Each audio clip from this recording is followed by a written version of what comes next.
लो मेरे शेर और शेरनियों, कैसे हैं आप लोग। एक बार फिर आपका स्वागत है आपके अपने YouTube channel career coaching classes के अंदर। जैसा कि मेरे साथियों, आज मैं आपके लिए भौतिक विज्ञान यानी फिजिक्स का कक्षा 12 का हाफ ईयरली एग्जाम का जो आरबीएसई माध्यमिक शिक्षा बोर्ड अजमेर के अंदर हुआ था, वो मैं आपके लिए उसका सॉल्यूशन लेके आया हूँ। ठीक है, तो वन वर्ड जो क्वेश्चन जितने भी थे वो सब मैं आपको सॉल्यूशन यहाँ पर करवाऊंगा। ठीक है, तो पेपर का लेवल अच्छा था, जिसने अच्छे से तैयारी कर रखी होगी उसका पेपर अच्छा गया होगा। ठीक है, तो आप तैयार रहिए, ऐसे क्वेश्चन आपको बोर्ड में भी देखने को मिल सकते हैं और मिलेंगे, देख लेना। ठीक है, तो आप जरूर इस ऐसे क्वेश्चन को लिए आप ऐसे क्वेश्चन बोर्ड में भी पक्का पूछे जाएंगे। ठीक है, तो शुरुआत करते हैं अपन बिना समय गवाए। पहला प्रश्न, पहले के पहले में जो ऑब्जेक्टिव टाइप क्वेश्चन है वो दे रखे मेरे साथियों। ठीक है, तो पहला क्वेश्चन है कि निम्न बहुविकल्पी प्रश्नों के उत्तर उत्तर पुस्तिका में आपको लिखने थे।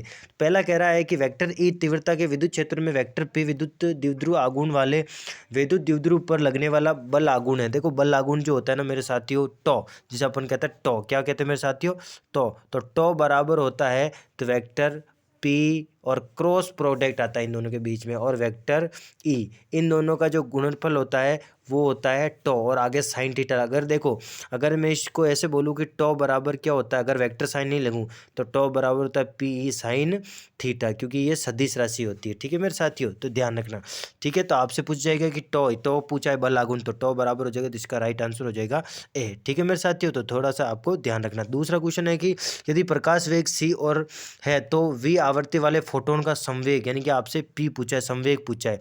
आपको पता है जो पी होता है ना मेरे साथियों, वो होता है एच वी बटा हुआ सी। जो संवेग होता है ना फोटोन का, यानी कि जो संवेग होता है वो ये होता है, जहाँ पर एच बराबर प्लांक स्थिरांक है, वी बराबर आवर्ती और सी बराबर प्रकाश की चाल है। ठीक है मेरे साथियों, तो आपको जरूर याद रखना है, इसका मतलब ऑप्शन नंबर बी इसका राइट आंसर हो जाएगा। ठीक है मेरे साथियों, तीसरा क्वेश्चन कह रहा है कि विद्युत धारा के चुंबकीय प्रभाव की खोज, one of the most important, ये कक्षा 10 के अंदर भी पूछा जाता है 1 नंबर के अंदर। ठीक है, तो विद्युत धारा के चुंबकीय प्रभाव की जो खोज है ना मेरे साथियों, वो ऑरेस्टेड नामक वैज्ञानिक ने की थी। ठीक है, ऑरेस्टेड नामक वैज्ञानिक ने की थी। सभी से पहले इसी ने बताया कि विद्युत धारा के चुंबकीय प्रभाव को अपन बना सकते हैं। ठीक है, ध्यान रखना। ठीक है, तो बाकी फेराडे भी इंपॉर्टेंट है, एम्पियर भी इंपॉर्टेंट है, फ्लेमिंग भी आपके लिए इंपॉर्टेंट है। ठीक है, पार्ट के अंदर है आपके। ठीक है, तो ऑरेस्टेड ने विद्युत धारा के चुंबकीय प्रभाव की आपकी खोज की थी। अगला क्वेश्चन है चौथा नंबर, वह ताप जिससे नीचे चुंबकीय पदार्थ, लोहे चुंबकीय पदार्थ जिसके ऊपर अनुचुंबकीय पदार्थ होता है, तो आप सबको पता ही है ये कहलाता है क्यूरी ताप। क्या कहलाता है? क्यूरी ताप। ठीक है, जो चुंबकीय पदार्थ होता है वो लोह चुंबकीय पदार्थ, ठीक है, और नीचे के जो पदार्थ है वो लोह चुंबकीय पदार्थ, जिसके ऊपर जो है वो अन्य चुंबकीय पदार्थ कहलाता है, वो कहलाता है क्यूरी ताप। ठीक है मेरे साथियों, तो आप सबको ये ध्यान रखना है। चलते हैं नेक्स्ट स्लाइड की ओर। अगली स्लाइड कह रही है कि प्रेरित विद्युत वाहक बल की ध्रुवता इस प्रकार होती है कि वह उस दिशा में धारा प्रवृत्त करते हैं जो उसके उत्पन्न करने वाले कारक का विरोध करती है। ये तो मैंने आपको बहुत इंपॉर्टेंट बताया था ऑफलाइन वाले बच्चों को, इसको अपन बोलते हैं लेंज का नियम। क्या कहते हैं? लेंज का नियम कहते हैं, ध्यान रखना। ठीक है, उस कारण का विरोध करेगी जिसके कारण वह उत्पन्न हुई है ना, तो जो प्रेरित धारा होती है उस कारण का विरोध करती है जिसके कारण वह उत्पन्न हुई है, तो ये कहलाता है लेंज का नियम। इसके अंदर ऑप्शन में जो भी नियम दे रखे वो सारे के सारे इंपॉर्टेंट है। गाउस का नियम, कूलॉम का नियम, फैराडे के नियम, ये भी आपको पढ़ना है। ठीक है मेरे साथियों, अब क्वेश्चन नंबर 6 कह रहा है आधे आधे नंबर के 1/2 मार्क्स के द्रव्य तरंग की परिकल्पना को किसने प्रस्तुत किया था। अब आपको पता ही है, द्रव्य तरंग थी, उसकी परिकल्पना को किसने प्रस्तुत किया भाई? डी ब्रोगली ने। तो क्या डी ब्रोगली ने बोला था कि द्रव दो प्रकार के, जब कण के रूप में भी गति कर सकता है तो द्रव्य जो होता है यानी पदार्थ जो होता है वो तरंग के रूप में भी गमन कर सकता है, तो ये आपको ध्यान रखना है। तो ये डी ब्रोगली की परिकल्पना थी, ध्यान रखना। ठीक है, चलो आगे नेक्स्ट क्वेश्चन की ओर। कह रहा है कि जल शोधन में जीवाणु को मारने के लिए जिस विकिरण का उपयोग करते हैं वो क्या कहलाती है, तो वो कहलाती है यूवी।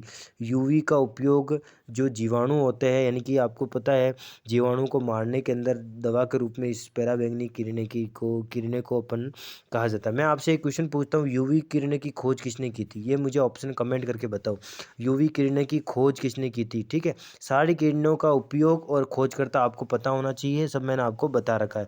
और यूवी किरण की खोज किसने की थी, जरा जल्दी से बताइए। एक्स किरण की खोज किसने की थी? ऑप्शन में सारी की सारी किरणें चारों की चारों इंपॉर्टेंट है।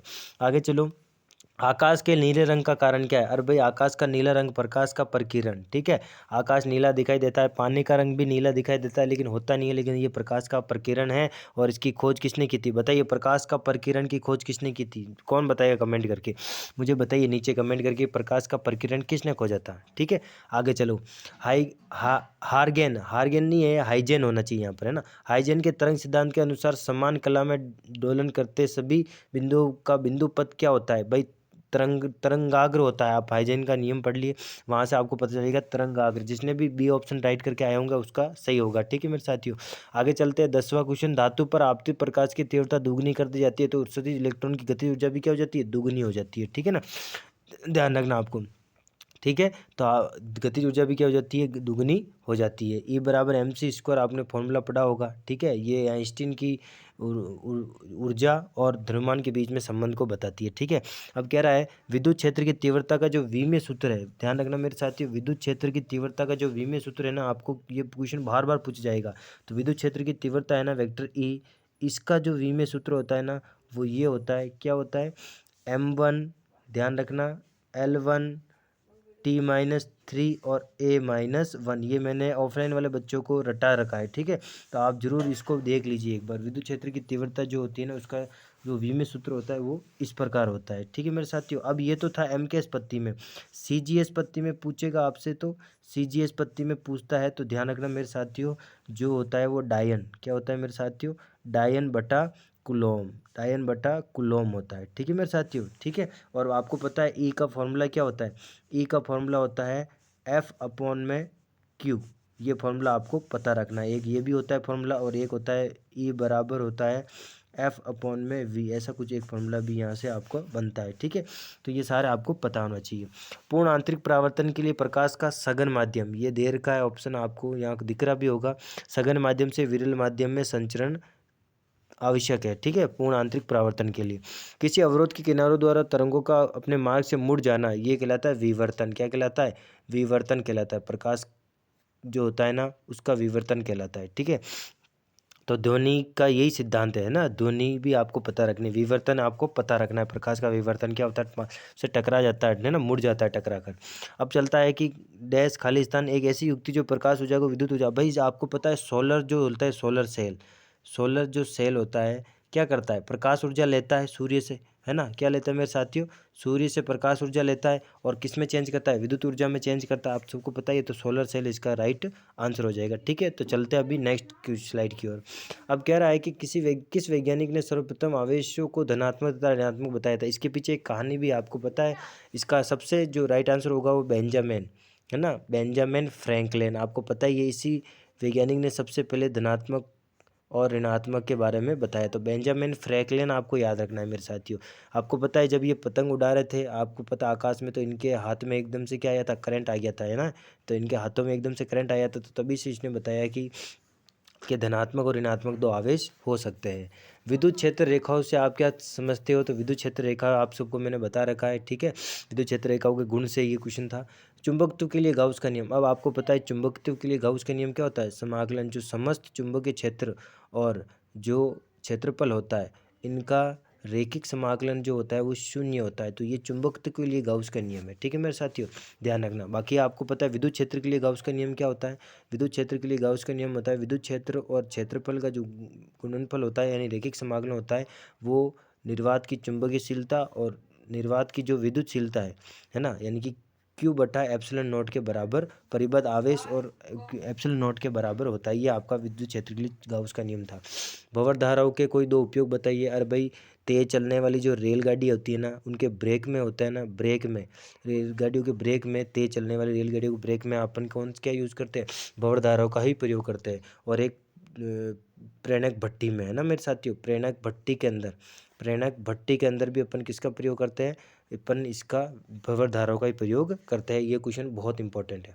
प्राथमिकता द्वितीय इंद्रधनुष आपको बताया, ये मैंने अभी पढ़ाई देंगे अपन, है ना, ठीक है। तो ये भी अपना भी चलेगा।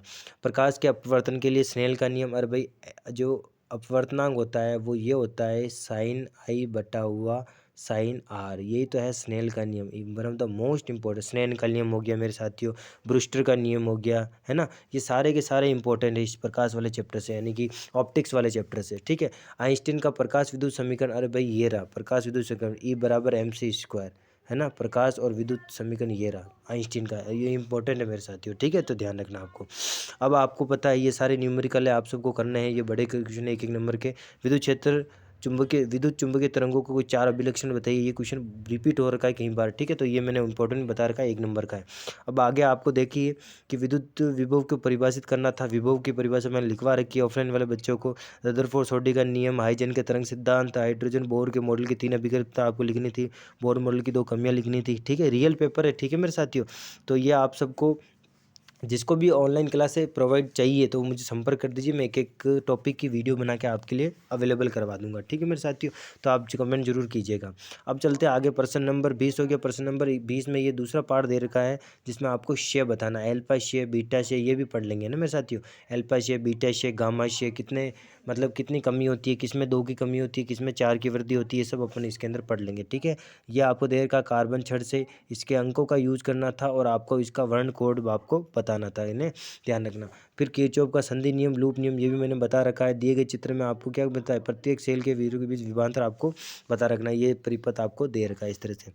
और एलसीआर श्रेणी परिपथ को प्रत्यावर्ती वोल्टा से जोड़ता है, तो फेबर चित्र की सहायता से विद्युत धारा तथा प्रतिबंधता का सूत्र व्युत्पन्न कीजिए, ये आपके पार्ट नंबर 7 से क्वेश्चन बना हुआ है। एक उच्च आतुर ट्रांसफर 220 वोल्ट को 2220 वोल्ट में परिवर्तन करता है, यदि उसकी द्वितीय कुंडली में फेरों की संख्या n है तो प्राथमिक कुंडली में फेरों की संख्या आपको पता करनी थी, ठीक है। ये भी ट्रांसफर वाला पार्ट नंबर आपका 7 से है। प्रिज्म के लिए आपको दे रखा है, अपवर्तनांक संकेतों के मध्य अर्थ है, सिद्ध कीजिए कि प्रिज्म के, ये आपको सिद्ध करना था, ये क्वेश्चन भी आपके लिए बहुत इंपॉर्टेंट है, ठीक है मेरे साथियों। कौन यानी कि कॉन्सेप्ट ऑफ फिजिक्स से ये क्वेश्चन आ रखे हैं, ठीक है मेरे साथियों। तो इंपॉर्टेंट है ये सारे क्वेश्चन, आपके एनसीईआरटी में दे रखे हैं, सारे के सारे एनसीईआरटी के अंदर है, ठीक है मेरे साथियों। अब अपन चलते हैं कि एक द्विशिल्ट लेंसों के 2 पृष्ठ वक्रता है, वक्रता त्रिज्या 40 सेंटीमीटर, इसके कांच का पूर्णांक 1.5 है, तो लेंस की फोकस दूरी आपको, ये भी एक क्वेश्चन फिक्स हर बार आता ही आता है लेंस से संबंधित, ठीक है मेरे साथियों। तो आप सबको पता रखना है, ठीक है। तो ये क्वेश्चन थे, टोटल 23 क्वेश्चन आए थे, ठीक है। तो इन सब का आपको मैंने सॉल्यूशन बताया था, तो आप कमेंट करना कैसा लगा आपको पेपर, ठीक है। और आपको जो चीज़ आपको ऑनलाइन चाहिए वो मुझे आप संपर्क की दीजिए, कमेंट की दीजिए, ठीक है मेरे साथियों। बस तब तक के लिए इतना ही, और आपको लाइक कर देना है, कमेंट कर देना है, शेयर कर देना है, ठीक है मेरे साथियों, ताकि हर किसी को ये हेल्प हो सके, इसका सॉल्यूशन मिल सके। इसके साथ ही जय हिंद, जय भारत।